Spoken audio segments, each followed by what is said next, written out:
Bonjour et bienvenue sur ma chaîne Hypnose Saint-Sulpice, et pour cette 4e vidéo, nous allons présenter le critère 3 du référentiel national qualité Calliope. Alors, que nous dit ce critère 3 ? Son intitulé déjà, c'est l'adaptation au public bénéficiaire des prestations et des modalités d'accueil, d'accompagnement, de suivi et d'évaluation mises en œuvre. Donc, l'indicateur commun d'appréciation, lui, nous dit que le prestataire informe les publics bénéficiaires des conditions de déroulement de la prestation. Ce qu'ils attendent, c'est les modalités d'accueil et les conditions de déroulement de la prestation sont formalisées et diffusées.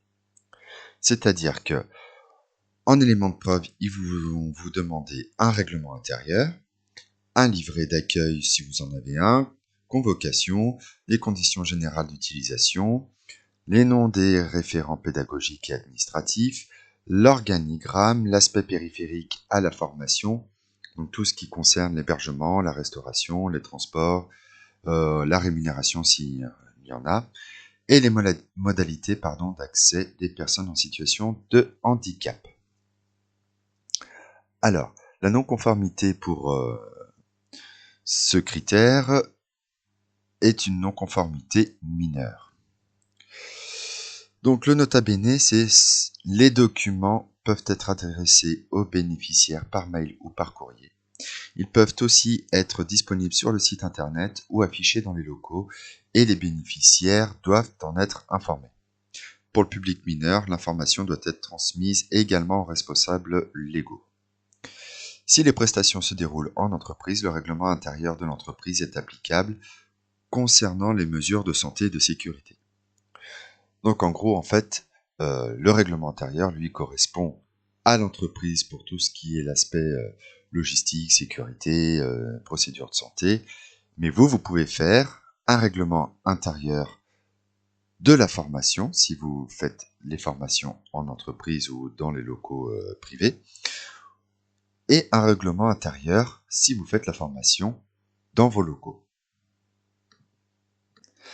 Donc pour vous présenter mon règlement intérieur, en gros le mien il fait 7 pages. Alors j'ai pris modèle sur des règlements préexistants et qui eux possèdent vraiment des qualités pénales avec des articles de décret, de code du travail, et qui étoffaient bien, enfin qui cadraient bien tout ce qui était l'aspect légal. Donc j'ai pris exemple sur un règlement intérieur et je me suis permis de le réadapter à ma situation. Donc, pour vous le présenter, alors je ne vais pas vous l'étoffer, enfin vous le décrire point par point, mais il y a un préambule. Il y a cette phrase qui dit bien que ce règlement intérieur est disponible et consultable par tout stagiaire avant son entrée en formation. Parce que ce qui m'intéresse, c'est pour mon organisme, c'est donner les conditions de comportement, de bienveillance, ainsi que toutes les règles de vie pour que la formation se passe bien. Vous avez un préambule avec un article 1, l'objet et les champs d'application de règlement. Vous avez un article 2 avec les informations demandées aux stagiaires. Et ensuite, vous avez les différentes sections. Par exemple, section 1, règles d'hygiène et de sécurité. Donc moi, je reprends les différentes règles et je stipule bien que le non-respect des règles peut aller jusqu'à des sanctions disciplinaires, mais c'est surtout que ça s'applique au lieu et endroit où se passe la formation. Donc il y a les principes généraux, il y a des consignes d'incendie, la consommation de boissons alcoolisées et de drogue, l'interdiction de fumer dans les locaux, avec le rappel de décret, en cas d'accident, ce qui se passe. Ensuite, la section 2 concerne la discipline générale. Donc, formalisme attaché au suivi de formation. En fait, c'est surtout cette section qui était intéressante pour moi. Donc, les stagiaires sont tenus de suivre toutes les séquences programmées par le prestataire de formation avec assiduité et ponctualité, et sans interruption. Les feuilles de présence sont émargées par les stagiaires par demi-journée, contresignées par l'intervenant. À l'issue de l'action de formation, le stagiaire se voit remettre une attestation de fin de formation et une attestation de présence au stage à transmettre selon le cas à son employeur, administration ou à l'organisme qui finance l'action. Donc, on en parlera un peu plus tard, il y a des feuilles d'attestation de présence à fournir. Les horaires de formation. Donc, j'explique que les horaires doivent être respectés parce qu'ils sont fixés, ils sont communiqués, et sauf circonstances exceptionnelles, les stagiaires ne peuvent s'absenter pendant les heures de stage. Les absences, les retards ou départs anticipés. Donc, toute absence prévisible du stagiaire, qu'il soit également ou non le client, et ce quelle qu'en soit la cause, doit être annoncée et déclarée par écrit sur feuille libre ou par mail. Donc, selon le contexte, les dispositions des conditions générales de vente, de l'organisme de formation, de la convention ou du contrat de formation du devis, et plus généralement, de l'article L6354-1 s'appliqueront. Donc, je fais un rappel de l'article en dessous. En cas d'inexécution totale ou partielle d'une prestation de formation, l'organisme prestataire rembourse au co-contractant les sommes indûment perçues de ce fait. En cas de dédit du stagiaire et ou du client, il peut y avoir facturation séparée d'un dédommagement. Toute absence est subordonnée à l'autorisation écrite du responsable de l'établissement ou de ses représentants. Voilà. Donc si elle est justifiée, il y a un remboursement. Si elle est injustifiée, il n'y a pas de remboursement. Voilà. En cas de maladie, par exemple, la personne doit prévenir l'organisme de formation. Et un certificat médical doit être présenté dans les 48 heures. En cas d'accident de travail ou de trajet, il y a des prédispositions qui sont mises en place. Donc l'organisme de formation informe immédiatement le financeur. Donc ça, c'est moi qui dois le faire. Et tout événement non justifié par des circonstances particulières constitue une faute passible de sanction disciplinaire, ainsi qu'une absence de possibilité de remboursement. Voilà. L'article 12, accès aux locaux de formation. Donc ça, c'est en cas d'action de formation sur des lieux privés, donc d'entreprise. Je rappelle que les personnes ne peuvent entrer ou demeurer dans les locaux seulement en cas de formation, mais sinon ils ne peuvent pas aller et venir dans les locaux.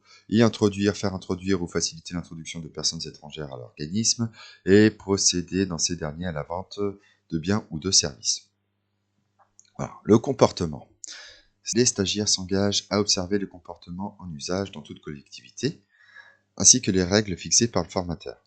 Ils s'engagent à respecter le devoir de réserve et de discrétion permettant la libre expression du groupe. Ils s'imposent un maximum de correction et de courtoisie entre eux vis-à-vis des personnels qu'ils sont appelés à côtoyer. Et il est formellement interdit aux stagiaires d'avoir des communications téléphoniques en dehors des temps de pause, d'émettre de jugements ou de critiques sur les autres participants ou de nuire à l'apprentissage de chacun des participants. Ça, c'est un article qui est important pour moi. L'utilisation du matériel, je peux vous faire un détail là-dessus. C'est le respect du matériel. Ensuite, section 3, discipline, sanctions et procédures. Donc, je rappelle que selon les dispositions des articles qui sont cités, il peut y avoir des sanctions, des procédures qui peuvent être mises en place. Donc, par exemple, constitue une sanction toute mesure autre que les observations verbales prises par le directeur de l'organisme de formation ou son représentant, à la suite d'un agissement du stagiaire considéré par lui comme fautif, que cette mesure soit de nature à affecter immédiatement ou non la présence de l'intéressé dans la formation ou à mettre en cause la continuité de la formation qu'il reçoit. Et par contre, ce qui est marqué, c'est les amendes ou autres sanctions pécuniaires sont interdites. Aucune sanction ne peut être infligée au stagiaire sans que celui-ci ait été informé au préalable des griefs retenus contre lui. Et il y a aussi, lorsque le directeur de l'organisme de formation ou son représentant envisage de prendre une sanction qui a eu incidence, immédiate ou non, sur la présence d'un stagiaire dans une formation, il est procédé comme suit. Donc il y a toute une procédure qui est mise en place. Ensuite, la sanction ne peut intervenir moins d'un jour franc, ni plus de 15 jours après l'entretien. Donc, si vous mettez en place une sanction, il faut qu'elle soit rapide.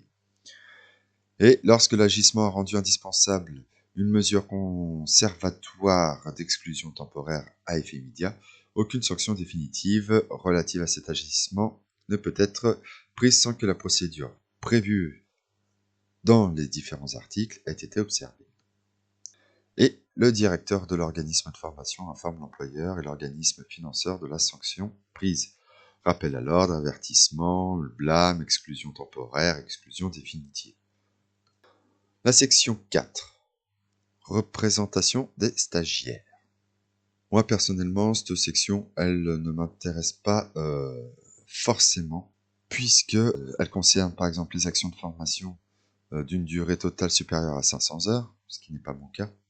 Représente, par exemple, sur l'article qui suit, un scrutin se déroule pendant les heures de formation, il a lieu au plus tôt 20 heures et au plus tard 40 heures, donc ça ne me correspond, ça ne me parle pas.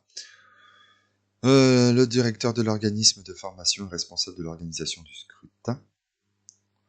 Et lorsqu'à l'issue du scrutin, il est constaté que la représentation des stagiaires ne peut être assurée. En fait, c'est surtout si ils font un délégué, un représentant, un président, quoi que ce soit. Moi, je donne des formations de 14 heures, ça laisse pas le temps à des scrutins. En revanche, si c'est des formations qui durent sur plusieurs années, si jamais ça peut être le cas, ce serait intéressant. Donc je l'ai laissé dans le cas où mes formations venaient à évoluer. S'il y a réclamation, il y a toute une procédure. Donc mon règlement intérieur est plutôt étoffé, donc j'ai pas mis en place de livret d'accueil, quoi, aux caisses. Il y a sur mon règlement intérieur le nom du référent pédagogique. Voilà. J'ai pas d'organigramme parce que je suis tout seul. Donc si jamais vous êtes plusieurs, ce sont des choses à mettre en place. Ensuite, j'ai mis en place une convocation pour justement tout ce qui est aspect hébergement, restauration, transport. Voilà. Donc la convocation, il y a le nom de l'organisme, la date, enfin trez-vous le et la date juste à côté. Convocation à la formation, madame, monsieur, je mets le nom, prénom, vous êtes conviés à vous présenter je mets les dates de la formation, à l'adresse suivante, le lieu de la formation, et les accès, eh ben, je dois mettre les accès si jamais il y a accès bus, métro, train.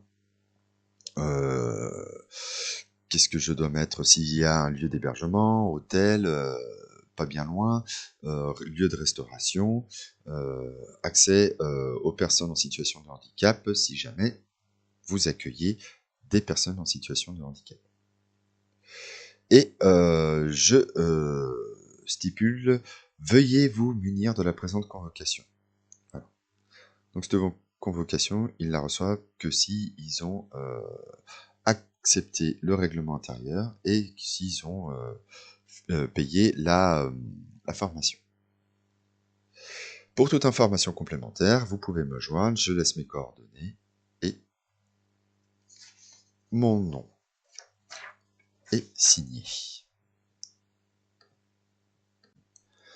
Ce que j'ai fait aussi, c'est que j'ai créé un contrat de formation professionnelle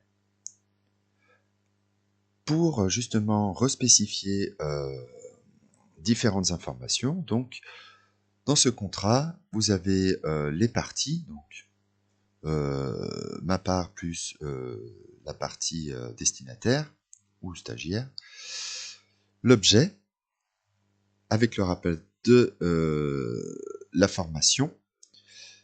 L'article 2, c'est nature et caractéristiques de l'action de formation. Donc, l'action de formation entre dans la catégorie des actions prévues par l'article Code du travail. Donc, ce sera les actions de formation continue pour ma part. Rappel des objectifs. À l'issue de la formation, une attestation sera délivrée aux stagiaires. La durée, rappel de la durée. et l'action de formation, l'effectif maximum qu'elle peut avoir. Le programme, il est en annexe, donc d'où l'intérêt d'avoir des feuilles de programme qui ont été présentées dans le critère 1. Ensuite, l'article 3, niveau de connaissances préalables nécessaires avant l'entrée en formation pour suivre la formation et obtenir les qualifications qu'elle prépare, donc c'est un rappel des prérequis. L'article 4, c'est l'organisation de formation, de l'action de formation. Donc l'action de formation aura lieu du au, donc ce sont les dates et le lieu de formation. Rappel des formateurs. Les conditions générales dans lesquelles la formation est dispensée, notamment les moyens pédagogiques et techniques. Donc ça, ce sont tout ce qui est mis déjà dans la feuille programme. Donc test de connaissances, théorie, c'est un rappel de tout ce qu'il a pu être mis dans les précédentes fiches de présentation. L'article 5, nature de la sanction, donc je mets un rappel sur le règlement intérieur qui est joint. L'article 6, le délai de rétractation, se doit de laisser un délai de rétractation. Donc à compter de la date de signature du présent contrat, le stagiaire dispose d'un délai de 10 jours pour se rétracter et 14 jours pour se rétracter, contrat conclu à distance à la suite d'un démarchage téléphonique ou hors établissement. Voilà. Donc si c'est signé déjà 10 jours, si c'est à distance verbale, 14 jours. Le stagiaire souhaitant se rétracter en informe l'organisme de formation par lettre commandée avec accusé de réception. Dans ce cas, aucune somme ne peut être exigée du stagiaire.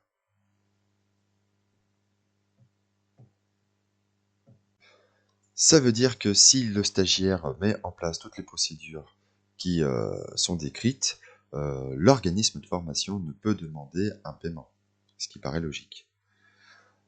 Article 7, modalité de paiement. Donc, c'est combien coûte votre formation.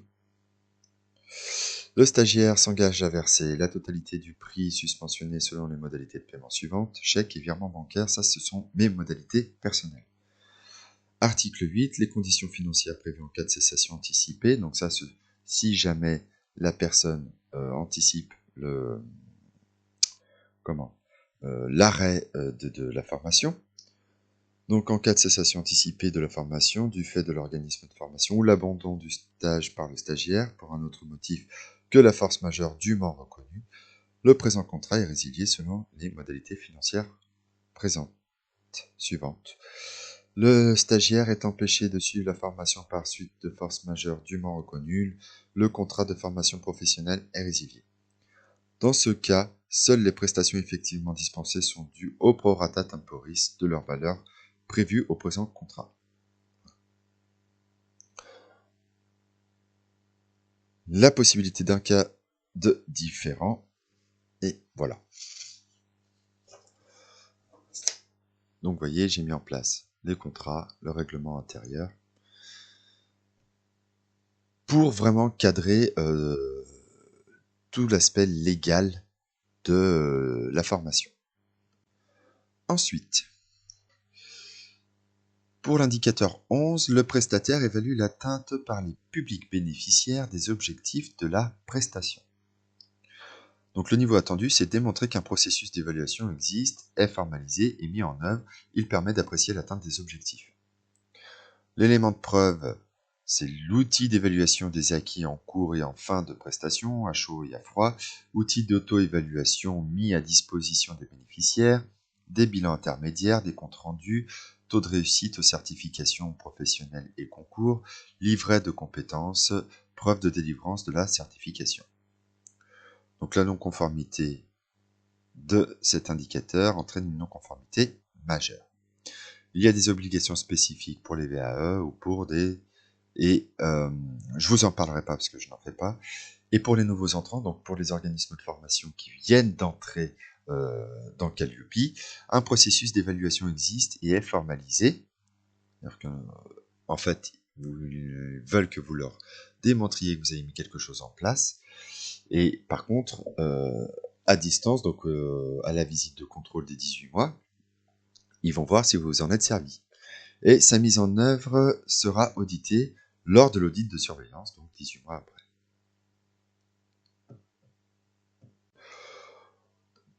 Donc, je vous en ai déjà parlé personnellement, moi c'est le pré- et le post-test. J'ai discuté avec l'auditrice de son utilisation, et étant donné que moi ce sont des formations continues de 2 jours ou d'une journée, voire 3 jours pour certaines,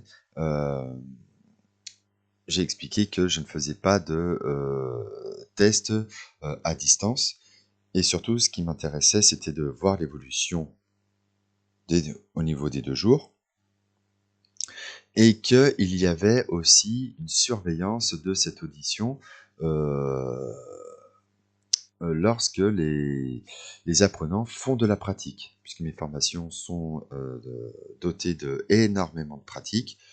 C'est-à-dire que sur les 2 jours de formation, il y a vraiment une journée et demie dédiée à ça. Et donc c'est moi qui apprécie si les personnes évoluent ou pas. Ensuite, pour l'indicateur 12, le prestataire décrit et met en œuvre les mesures pour favoriser l'engagement des bénéficiaires et prévenir les ruptures de parcours. Ce qu'ils veulent, c'est démontrer que des mesures formalisées existent et sont mises en œuvre.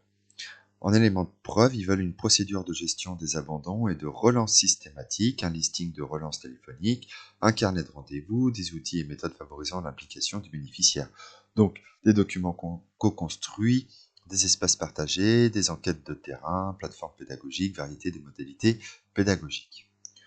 Il y a des obligations spécifiques pour les CFA et pour les formations d'alternance. Il y a des éléments de preuve spécifiques.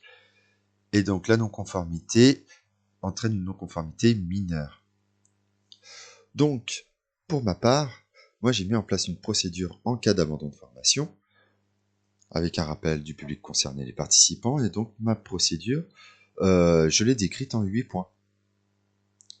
Premièrement, une prise de contact, alors téléphonique, verbale, mail, avec, suite à cette prise de contact, une prise de rendez-vous. En deuxième point, discussion sur les raisons de l'abandon et sur l'éventuelle décision à prendre. En troisième point, analyse des raisons. En quatrième point, si un abandon pur et simple, euh, sans qu'il y ait de rendez-vous, etc., on essaye d'analyser les raisons, d'analyser tout ce qui peut montrer que ça a conduit à un abandon, et on réoriente vers les RH si jamais c'est dans une entreprise, et auquel cas, moi, si ce sont des infirmières libérales, je ne peux pas réorienter. 5. S'il y a une hiérarchie, on l'informe. 6. Possibilité de poursuite de la formation. Je laisse toujours une porte ouverte parce que le cas particulier de mes formations en hypnose, c'est que parfois ça peut brasser des éléments de vie, et à un moment donné, une personne peut se retrouver mal. Donc, ça m'est arrivé qu'il y ait une personne, pendant 1 heure, elle ait abandonné la formation. Bon. On en a discuté, la hiérarchie était au courant, mais elle est revenue sur la formation et on l'a validée. Je mets en place, au niveau du point 7, des groupes WhatsApp pour favoriser les échanges entre participants. Et je mets à disposition, dans le point 8, mon mail, mon numéro de téléphone professionnel, pour effectuer un suivi durant la formation afin de prévenir tout risque d'abandon et d'accompagner individuellement s'il y en a besoin. Donc voilà, j'ai mis en place tous ces critères et j'ai démontré que je l'ai fait à l'auditrice. L'indicateur 13, lui, nous dit pour les formations en alternance. Donc, je ne suis pas concerné, donc je ne vais pas vous en parler. Et comme je ne suis pas concerné, je n'ai pas été audité dessus. L'indicateur 14, lui, nous dit le prestataire met en œuvre un accompagnement socio-professionnel éducatif relatif à l'exercice de la citoyenneté. Donc, ce qu'ils veulent, c'est démontrer que l'accompagnement de l'apprenant est formalisé et mis en œuvre par la mise en place de projets spécifiques.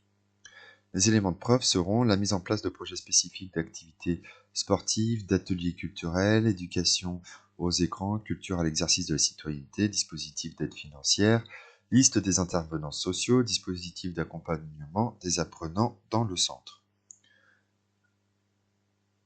Alors, pour les nouveaux entrants, eux, ce qu'ils voudront, c'est l'accompagnement est formalisé. Sa mise en œuvre sera auditée lors de l'audit de surveillance et la non-conformité entraîne une non-conformité majeure. Il nous explique que l'accompagnement socio-professionnel et éducatif en fait favorise l'apprentissage et l'accès à l'emploi des personnes.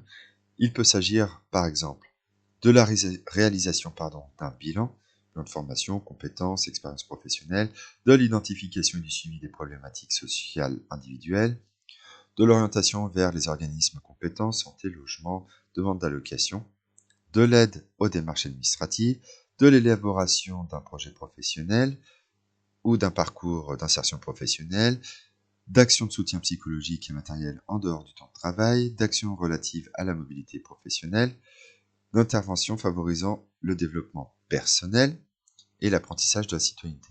Donc, moi, pour ma part, je n'ai pas eu à le faire puisque c'est spécifique au CFA. Mais je me suis attardé un petit peu sur les procédures afin de connaître un petit peu les différents noms des OPCO. Par exemple, moi, c'était le FIFPL, le DPC, et de savoir ce qui pouvait faciliter l'accès, les démarches, etc. C'était surtout par curiosité personnelle. L'indicateur 15, eh ben, c'est toujours concernant les CFA, donc je ne vous en parlerai pas. L'indicateur 16, lui, nous dit « Lorsque le prestataire met en œuvre des formations conduisant à une certification professionnelle, il s'assure que les conditions de prestation des bénéficiaires de la certification respectent les exigences formelles de l'autorité de certification. » Pareil, cet indicateur, moi, je ne l'ai pas utilisé puisque je ne conduis pas une certification professionnelle.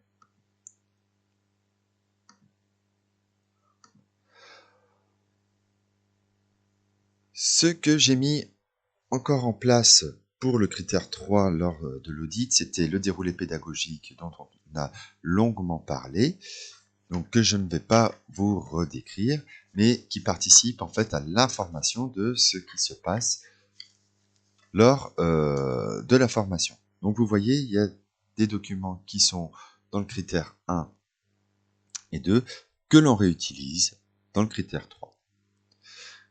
Merci d'avoir suivi cette vidéo pour le critère 3 et je vous retrouve très prochainement pour le critère 4. Si vous souhaitez ne pas manquer une information ou avoir plus de renseignements, n'hésitez pas à vous abonner à ma chaîne et d'écrire des commentaires sous les vidéos. Je ferai mon maximum pour vous répondre rapidement. Au revoir.